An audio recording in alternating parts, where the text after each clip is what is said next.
안녕하십니까. KC산업의 전 연구소장이고요. 연구개발을 케이프진 경기원의 배경 박사님과 함께 공동연구개발을 했던 김동환 상무입니다. 반갑습니다.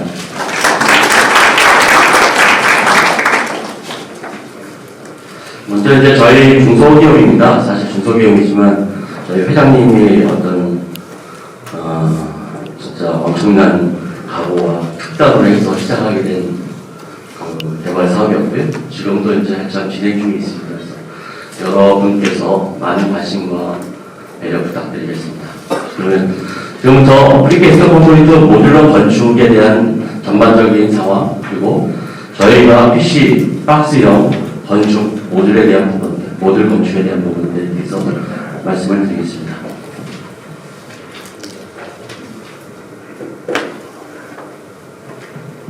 먼저 회사 소개 간략하게 하고요. 그 다음에 프리캐스트 컴포니트가 무엇인지, 그 다음에 모듈러 건축은 어떻게 하는 건지, 그 다음에 저희가 개발했던 PC박스형 모듈러는 어떤 형태로 제작이 되고 운반이 되고 시공이 되는지, 그리고 향후에 저희 KC산업이 계속 모듈화에 대한 설계와 그 다음에 이제 확장에 대한 부분, 방향성에 대한 부분에 대해서 말씀드리겠습니다. 저희 회사는 여주에 1공장을 가지고 있고요. 95년도에 설립되고 업력으로는 이제 한 27년, 28년을 가고 있습니다. 여기에 모듈러를 전문적으로 생산하기 위해서 저희가 여기 보시면 제1공장 옆에 신축 고지를 해서 지금 스마트 모듈러 건축 관련해서 모듈러를 할 수 있는 공장을 확장하고 있습니다. 그리고 저희가 2018년도부터 사실은 컨셉 회의를 계획했고 2019년부터 이제 본격적으로 연구 개발을 시작했고 2020년 그리고 현재까지 해서 작년 말에 이제 국토교통부로부터 공업화 인정 취득을 해야 했습니다. 이 모듈러 프리캐스트 쪽은 프리캐스트 모듈러 쪽은 장치 산업이기도 합니다. 그래서 많은 야적 공간이 좀 필요해서요. 좀 확장하게 된 계기가 됐고요. 저희 회사 비전입니다. 2020년까지 이제 브레이크를 꼭 하라고 하셨는데 매출액이 얼마나 성장할지는 저희 자신도 잘 모르겠습니다. 그리고 영업이익이 얼마나 날지도 잘 모르겠지만 전 사원들이 똘똘 뭉쳐서 향후 코스닥도 가는 그런 형태로 해서 움직이고 있습니다. 자, 프리캐스트 컴포니트는 여기 계신 분들은 일반 사람들은 잘 모르실 수도 있고 아실 수도 있을 것 같은데요.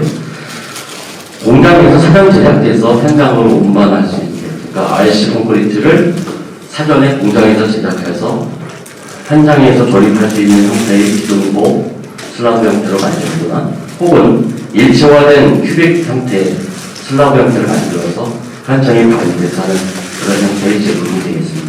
그래서 보시는 바와 같이 현장 사설에서는 보시는 형태로 철공공, 다설공들이 굉장히 복잡하게 움직이고 있습니다. 그리고 PC공법은 기계화 시공을 통해서 안전인력과 시공인력을 밖에 지금 보이지 않는데요. 그래서 단점이라면 워낙 품질에 좌우된다는 것. 광주 이번에 아파트 동네에서도 보셨지만 그런 공기나 이런 촉박할 때 상당히 좀 문제점이 많습니다. 그래서 현장 민원도 있어서 굉장히 공사가 지연이 많이 되고 있고요. 그래서 이제 무리하게 공기를 단축하다 보면 그러한 사고는 발생하게 되어 있습니다. 그리고 장점은 고품질의 부재를 안정적으로 생산할 수 있고 대량 생산을 통해서 비용 절감을 할 수 있다. 그리고 비교적 현장의 타설보다는 환경 친화적인 공법이다 말씀드릴 수 있겠습니다. 그리고 저희가 프리캐스트 업을 하면서 개발해왔던 제품분이기도 하고 현재 저희가 판매하는 제품이기도 합니다. 그리고 이제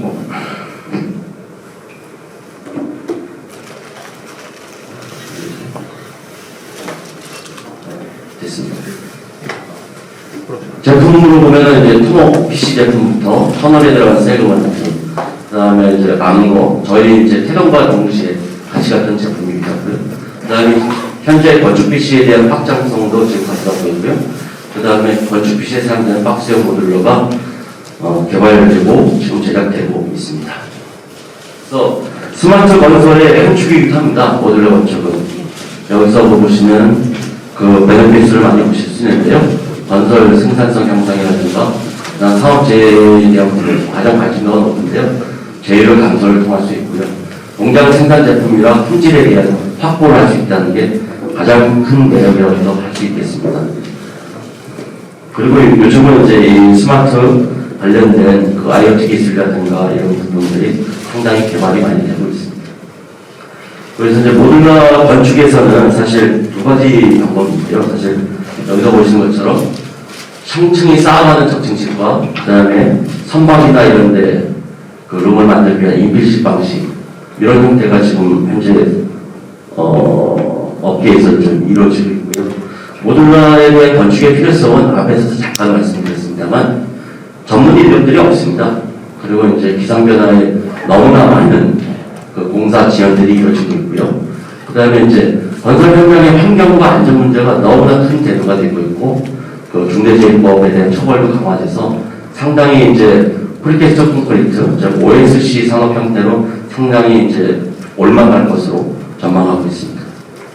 그래서 구조적인 재료에 따라서는 이제 프리캐스터와 강재, 목재가 지금 모듈러 건축에 사용되고 있고요. 지금 아시겠지만은 원자재가격이 워낙 많이 올랐습니다. 그래서 이제 철골에 대한 경제성도 조금 떨어지고 있고, 저희 프리캐스터 콘크리트도 시멘트나 유연산이 올라서 시멘트 가격이 좀 상당히 많이 상승하는 그런 부분도 있지만, 그나마 전 세계에서 가장 싼 재료가 어디냐? 시멘트 콘크리트 제품이라고 말씀드릴 수 있습니다. 그래서 이제 여기서 발생되는 부분들은 뭐 업계 관계자도 있고 하기 때문에 주관적으로 저희가 좀 객관적으로 했는데 아마 뭐 기분 나쁘시더라도 좀 이해를 좀 해주셨으면 좋겠습니다. 그래서 이제 각각에 대한 공법의 단점과 장점들이 있습니다. 그 강재 같은 경우는 고층에 굉장히 유리하고, 그 다음에 이제 목재 같은 경우는 저층인데 굉장히 환경 친화적인 공법이기도 하고, 근데 이제 저희 PC 같은 경우는 단위 모듈의 중량에 대한 굉장한 압박감이 있었고요. 저희 용기 개발의 포커스도 중량을 최소화하는데 저희가 포커싱을 했었습니다. 그래서 이런 부분들은 다시 뒤에 설명을 드리겠습니다. 그래서 아까 구조에 대한 부분에서 적층과 인필 방식에 대한 차이고요. 지금 예전에 1980년대에는 패널라이징 형태의 벽식 구조가 유행했었고요. 근데 여기서 많은 문제점이 발생해서 거의 프리캐스트 모듈러 건축에 대한 부분은 사장되다시피 했고요. 그나마 이제 물류센터나 아파트 지하 주차장을 통해서 프리캐스트 공법들이 좀 영향을 이어갔다가 최근에 의해서 많이 좀 확장되는 추세를 갖고 있습니다. 그래서 이제 여기서 단점을 보여줄 수 있는 게 패널라이징을 저희가 크레인을 올릴 때 저희 한 번에 올라가지만 여기는 무수히 많은 부재들을 올려야 되니까 당연히 공사 기간은 짧아질 거다라고 말씀드릴 수 있고요. 일련의 이제 인필 방식이나 이제 그 철골 같은 경우도 저희 적층 용어가 유사하게 시공이 되고 있습니다. 모듈 종류 구조별로 보시면 우리나라에는 현재는 약 유창이나 스타코라는 그 포스코 ENC 여기 나와 계시지만 약 4개 회사에서 5개 회사 정도가 시장을 이끌어가고 있고요. PC박스용 모듈러는 저희가 최초입니다. 그래서 앞으로 좀 더 시장성 있게 확대 가능한 형태라고 생각하고 있습니다. 그리고 이제 FRP에도 있고, 목조 모듈도 있고, 그렇습니다. 그래서 과연 그러면 어느 정도까지 그 높이 올라갈 수 있는지 봤을 때 저희 나라는 건축법이나 이런 도로교통법 이런 것 때문에 상당히 규제가 많았습니다. 그래서 많이 확대가 못 됐고요. 여기 보시면 이제 싱가포르 같은 경우는 이미 이제 올 2023년 준공 목표로 PPVC라고 해서 사전 제작 때 박스 형태의 제품을 56층, 192m까지 적층할 수 있습니다. 여기는 고중량 크레인도 있어야 되고요. 이 하나의 무게가 한 40톤 가까이 됩니다. 도로 교통에서 저희는 운반할 수가 없습니다. 그리고 얘가 폭이 3.2m로 제한이 되어 있어서 그것도 신고를 해야 됩니다. 근데 하나의 방이나 하나의 욕실이나 이런 것들이 갖춰지려면 제가 생각할 때는 최소한 3.5m 이상 예측 기준으로 해야 어느 정도 공간 구현도 가능하다고 보고 있습니다. 그래서 그 부분은 규제를 풀어달라고 계속 요청하고 있고요. 그리고 사례를 보시면 또 이제 예전에 했던 그 LH공사 했던 라이품이라든가 SH공사 천안수정 뭐 평창 올림픽에서 사용됐던 이건 이제 다 해체가 됐고요. 지금 외국 사례들도 보시면 이제 PC 형태의 기숙사 그다음에 이거는 플라넷에 있는 캐노피는 이제 완성이 돼서 이제 살고 있고요. 그래서 점차적으로 프리캐스트 시장이 넓어가고 있다고 보시면 되겠습니다. 그래서 모듈 건축과 일반 건축을 아마 이제 여기 오시기 전에 많은 동영상과 이런 홍보 관련된 부분을 보시고 오셨을 텐데요. 그러니까 일단은 제가 이제 정리하기를 빠르다, 그리고 좀 예전에 비해서 좀 더 스마트해졌다. 그 다음에 환경 친화적이다. CO2라는 부분을 시멘트를 적게 쓰는 방법이라든가 여러 가지 방법들이 지금 개발되고 있어서 그런 것들을 쉽게 접목할 수 있습니다. 그래서 이거 관련돼서 혹시 CO2 저감을 어떻게 하는지는 나중에 혹시 제 메일로 주시면 제가 답변해 드리겠습니다. 그래서 모듈 건축은 일반 건축 대비해서 가장 큰 거 아까 말씀드렸지만 전체 공사 기간을 50% 이상 다운시킬 수 있다 라는 부분이 가장 크고요. 전체적으로 봤을 때 그렇습니다. 그래서 사전에 제작하고 어느 정도 마감을 통해서 현장에 반영을 해서 시공하고, 이런 입주 기간 자체가 주택을 보면 상당히 더 빨리 할 수 있고요. 어느 정도 13층이나 중고층 이상으로 가게 되면 RC 대비해서도 한 최소 50% 이상은 할 수 있을 거라고 지금 전망하고 있습니다. 여기 이제 핀텍스 오셨는데 작년에는 저희가 이제 최초로 목업을 개발하고 전시에 참가해서 만들었던 단위 모듈입니다. 예, 단위 모듈 하나는 뒤에 말씀드리겠지만 한 6평 정도로 구성이 되어 있고요. 이때도 상당히 많은 사람들이 와서 봤습니다. 이제 목조주택이냐, 뭐 아니면 콘크리트 맞냐. 그래서 전시 중에 여기 보시면 I'm real 콘크리트라고 말씀드렸는데요. 그 정도로 단단하고 견고한 제품입니다. 그래서 아마 전시장 가셔서 지금 보실 수도 있습니다. 그래서 끝나고 한번 보시기 바랍니다. 그래서 저희가 생각하는 PC박스형 모듈러는 저희가 토목 PC 중에서 박스로 시작해서 거기에 모티베이션을 했고요. 그리고 이제 지금 보시는 것처럼 앞에가 캔틸레버 형태의 구조를 이루고 있고, 목업하면서 이제 적층했던 모습을 보이고 있고요. 근데 이제 여기서 보시는 것처럼 차량을 운반하고 모듈러를 시공할 수 있는 크레인이 반드시 필요하게 됩니다. 반대로 중고층 아파트에도 하게 되면 중량을 들 수 있는 그 크레인이 꼭 필요합니다. 그리고 현장에서도 어느 정도 안전하게 이제 스윙하고 할 수 있는 시공 공간이 필요하게 된 게 조금 아쉽긴 하지만 그건 어쩔 수 없는 현상입니다. 그래서 모듈 특징을 주거 성능 대비해서 좀 각각에 대해서 좀 비교해 봤을 때, RC를 100% 봤을 때 이것도 이제 사실 지금 많이 달라졌습니다. 지금 95에서 110% 정도, 그 다음에 120에서 170%라고 보고 있는데요. 이거는 이제 대량 생산에 상당히 좀 특화되어 있어서 가격은 더 내려갈 수도 있고 소량인 경우는 가격이 올라갈 수도 있습니다. 이런 연관관계가 있으니까 가격이 왜 이렇게 들쭉날쭉해요? 라는 부분에서 좀 이해해 주시기 바랍니다. 그래서 이제 보시면 내화 기법은 당연히 콘크리트 조합, 당연히 내화 구조입니다. RC랑 같습니다. 그리고 철거 같은 경우는 내화 실험에 대한 검증이 필요하고요.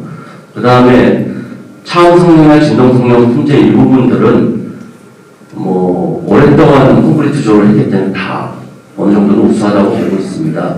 그리고 이제 안전관리나 품질 관리는 사전 제작, 공장 제작에서 품질 관리라고 현장에서 안전 인원들이 건축 시공을 하기 때문에 인원이 많이 줄어들어서 좀 그런 결과가 나온 게 아닌가 싶습니다.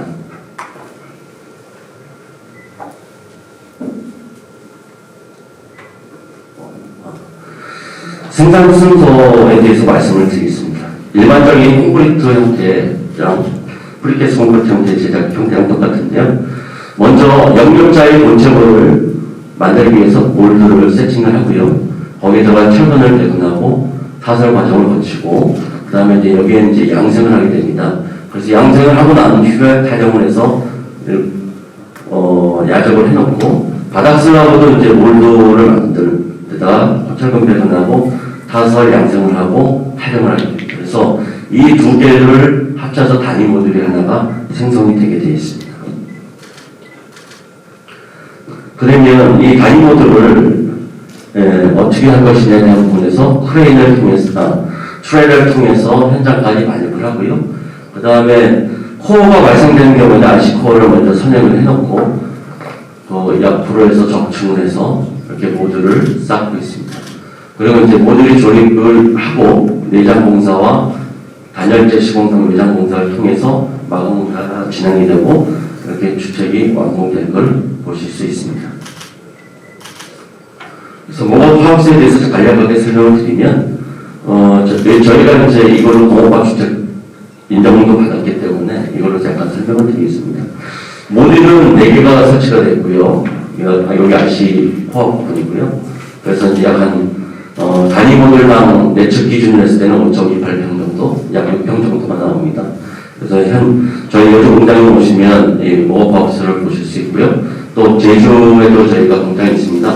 성산에 가시면 전시회장을 보실 수 있습니다. 이제 주거용 형태로 해서 저희가 받았습니다. 이건 좀 못한데요. 네. 여기 주거 성능에 대한 부분을 일반 주택과 똑같이 저희가 평가를 했습니다. 백박사님께서 워낙 꼼꼼하게 체크를 해주셔서 저희가 이제 위아래 상하에 대한 적합 방법에 대해서 슬리브 인당 시험도 했고요. 그 다음에 이제 피로도 시험도 해서 성능 이상의 결과를 얻었고요. 그 다음에 양중을 통해서 과연 이 양중했을 때 콘크리트 과연 부착력이 어느 정도 되냐 그런 시험을 했습니다. 그래서 이제 시험 평가에서 안전력에 대한 부분을 상당히 좀 강화했다 그렇게 말씀드릴 수 있습니다. 그리고 구조 성능 평가에서 내진 성능도 RC 벽체와 똑같이 구조 실험을 했고요. 실험 결과는 오히려 이제 저희 모듈과 모듈을 만나는 부분에 대한 부분을 했을 때 동등 이상의 성능을 보유하고 있다고 결과를 얻었습니다. 그리고 이제 저희가 당연내화 문제지만 사람이 살고 저희가 제품을 개발해서 이런 내화 성능도 확보를 해야 되기 때문에 그 내화 시험도 했습니다. 그래서 자체적으로 해서 3시간 내화에 대한 부분을 성공을 했고요. 그 KSF2257 형태로 해서 진행을 했었습니다. 네. 그리고 벽체 두께는 여기 보시면 190mm 정도로 해서 진행했었습니다.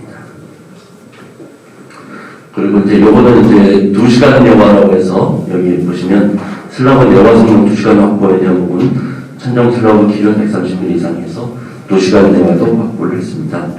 그래서 이런 주거 성능 병에서 반드시 필요한 부분들 여러분들 많이 느끼실 텐데요. 그래서 거주 성능 평가를 해서 기밀성 테스트까지 다 했습니다. 그래서 시험 결과로는 기밀 성능도 기준이 1.5에 이하인데 1.14로 굉장히 좀 양호한 결과를 얻었고요. 그리고 이제 벽체 차원 성능에 대한 부분도 차원 성능은 상당히 좀 좋습니다. 왜냐하면 모듈이 단위 모듈과 모듈이 붙기 때문에 결과는 굉장히 좀 더 좋았습니다. 오히려 버퍼 공간이라는 개념이 더 생겼기 때문에 세대가 단일 싱글벽이 아니라 저희가 어떻게 보면 듀얼벽 형태로 해서 이루어지기 때문에 그렇습니다. 그리고 이제 가장 요즘 많이 좀 아파트에서 화두가 되고 있는 바닥 충격음 차단 성능 시험을 했습니다. 물론 이제 저희가 좀 더 개발을 하고 해야 될 소재들이 있습니다.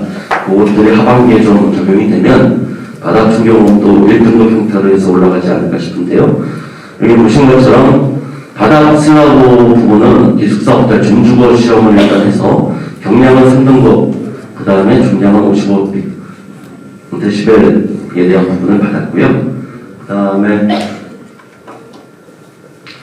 모듈 보건에 대한 도면입니다. 그래서 1층 평면 RC 코어 부분, 그 다음에 모듈 2개를 얻어서 저희가 실험을 했었고요. 그 다음에 이제 다인 모듈입니다. 저희가 보시면 이제 충고는 3.3m 정도 되고요. 폭은 이제 외치 기준 3.34m 정도 됩니다. 그리고 모듈은 6.4m고 펜틸레버로 활용할 수 있는 건 1.5m까지 더 확장이 가능합니다. 사실은 이걸 더 길게 뽑고 싶은데요.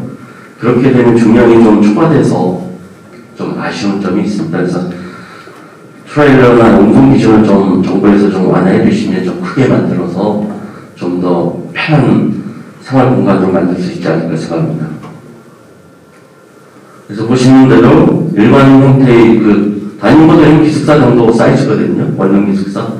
그래서 이제 여기 보시면 뭐 복층유리도 해서 받고 섭식공사에서 방수 삭고보도 마감도 하고 욕실도 내부 마감도 이제 똑같이 주거생활과 똑같이 해서 저희가 인정을 받았습니다. 그리고 이제 투모듈 원세대 개념이고요. 기숙사에서 벗어나서 신혼주택에 좀 나간 성장형 주택이라고 볼 수 있습니다. 그리고 또나 요거는 이제 신혼부부하고 아기들 정도 한 있는 세대 정도가 살 수 있는 3모듈 원세대에 대한 부분입니다. 그리고 이제 둘 정도 이게 사실 좁긴 하거든요. 그래서 4모듈 원세대를 했을 때 평형 구성을 한번 해봤고요. 그래서 이제 주거에 대한 부분에서 좀 좋은 평가를 좀 많이 받았습니다. 그래서 이제 적용을 한번 해봤습니다. 뭐 건설사에서 해외 사업을 같이 한번 해보자고 했을 때 과연 어디까지 저희도 확장이 가능한지에 대한 부분을 검토를 했었고요. 기숙사, 호텔, 오피스텔, 주거용 포함해서 공동주택 12층까지 하는 형태로 해서 지금 계속 업데이트가 되고 있습니다. 그리고 다세대 다가구 주택에 대한 부분도 저희 모듈이긴 하지만 이게 이제 저희가 이제 필로티 구조 형태로 이루어져 있다 보니까 조금 구조성 푸는데 좀 어렵긴 했는데 어쨌든 저희는 좀 구조적으로도 이 문제를 해결했습니다. 그래서 여기 보시면 M1, M2 요 두 개의 모듈을 가지고 구성을 하였습니다. 그리고 신도시 부분도 이게 해외 사례이긴 한데요. 좀 빈공목이긴 하지만 바나나 개발도상국도의 신도시 개발을 하는데 이제 저희가 같이 좀 참여를 지금 하고 있습니다. 그리고 이제 요거는 아마 좀 전원주택 로망을 꿈꾸시는 분들한테 저희가 좀 제시할 수 있는 모델들을 많이 만들고 있습니다. 그래서 그 상담 지금도 진행 중인데요. 많이들 좀 좋아하고 계십니다. 적용 사례에 대해서 말씀드리겠습니다. 적용은 저희가 이제 직접 설계팀이 시공도 하고 있고 제작도 하고 있습니다. 그래서 여기는 제주도에 저희가 전지주택 실제 사는 주거 공간 그대로 만들어서 이제 했던 모습을 보여드리고 있고요. 이게 이제 실제로 이제 가시면 뒤에 동영상 나올 텐데 이런 형태의 단층 주택 형태로 저희가 전시주택을 만들었습니다. 그리고 이제 이거는 신도시 쪽에 좀 단지 개발할 때나 이런 쪽에 좀 활용 가능하게 평면 구성을 해본 거고요. 여기 이제 이것도 이제 2층 주택 위주로 해서 평면 구성을 해본 겁니다. 그러니까 모듈과 어떻게 보면 박스 형태이기 때문에 이렇게 중정은 아니지만 이런 형태의 모듈도 가능하고 이런 형태의 사각형 모듈도 가능하고 가운데 중정이 올 수 있게도 가능해서 전원주택을 좀 짓고 싶어 하시는 분들은 저희 모듈 박스를 가지고 오히려 다양한 그 아이디어를 저희한테 던져주시면 저희가 그게 구조적으로 안정한지 설계에 대한 부분도 도움을 드릴 수 있으니까 많이 시청해 주시기 바랍니다. 이게 적용사에 여기 이제 저희가 모듈을 계속 개발을 하고 있습니다. 이게 이제 2층 규모로 만드는 거고요. 그리고 이제 요거는 저희 여주 공장에 오시면 하반기에 보실 수 있게 오픈을 할 예정입니다. 그러니까 오셔서 직접 한번 보시고 이게 실제로 보면 이게 일반 주택이죠. 모듈이라는 생각이 안 됐죠. 그런 형태로도 굉장히 좀 많이 세련되게 지금 작업을 하고 있습니다. 그런 이제 건축 인하화 단계에 있는 거고요. 여기서 이제 제주도 쪽에서도 이제 상당히 좀 많이 이루어지고 있고요. 상가 프로젝트로 해서 이제 모듈을 이렇게 이제 저희가 매치를 해서 저희가 이제 진행을 하고 있고요. 그 다음에 이제 동영상입니다. 저희가 제작 동영상인데요. CG인데 이거 보시면서 질문사항이 있으시면 질문해 주시면 고맙겠습니다. 네, 질문사항 있으신 분들 손을 들어주시면 감사하겠습니다.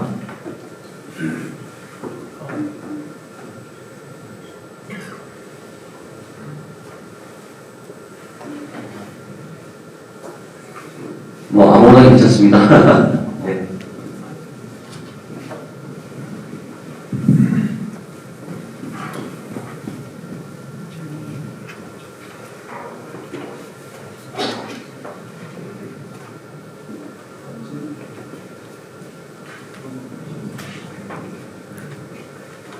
예, 발표 내용 잘 들었습니다. 지금 간략하게 질문 하나 주셔서요. 네. 질문하겠습니다. 건축에서 PC가 이렇게 큐빅으로 된 사이즈의 하나의 모듈로 된 PC 부재가 있고 또 이제 벽체나 부재들이 따로 조립을 하는 게 있지 않습니까? 네. 그런데 이렇게 박스 형태로 됐을 때 제가 궁금한 게 건축물에는 이제 뭐 전선이라든지 배관이라든지 기타 등등 여러 가지들이 막 들어가는데 그럼 오히려 더 그것들이 많이 쌓일수록 큐빅들이 오히려 그런 작업들이 더 부수적인 게 많아지는 게 아닌가 그런 생각도 있거든요. 그런 거에 대한 문제점이나 그런 것들은 어떻게 되고 있는지 좀 궁금해서 좀 들어보고 싶습니다. 이런 질문이 나오지 않았습니다. 그래서 제가 말씀을 안 드렸는데 사전제작형 주택의 경우에는 그 MEP라든가 그러니까 전기 배선이라든가 상수도, 가스관 이런 부분들이 상당히 위치가 중요합니다. 그래서 그 모듈을 만들 때 이미 이제 모듈과 모듈을 적층하거나 옆으로 붙여나갈 때 그 부분에 대한 그 오픈 홀을 저희가 사전에 미리 뚫어놓고 현장에서 시공할 때 별 문제 없게 마감할 수 있습니다. 그리고 오수배관이나 이런 부분들도 벽식 충상배관 형태로 해서 MEP 쪽으로 빼서 지하로 이제 하수나 이런 곳을 흘려보낼 수 있게 하고 있습니다. 자세한 사항은 뭐 저희 카탈로그나 홈페이지 가시면 여기도 지금 나와 있긴 할 텐데 저희가 이제 콘크리트다 보니까 이제 마감을 하게 되거든요. 여기 이제 석고 모두 마감하면서 방에 들어가는 전기 배선이라든가 인선들을 하고 각각의 위치에 맞춰서 저희가 배선 계획을 별도로 하고 있습니다. 답변이 되시나 모르겠습니다. 네, 발표에 수고해주신 김성환 상무에게 다시 한번 감사드립니다.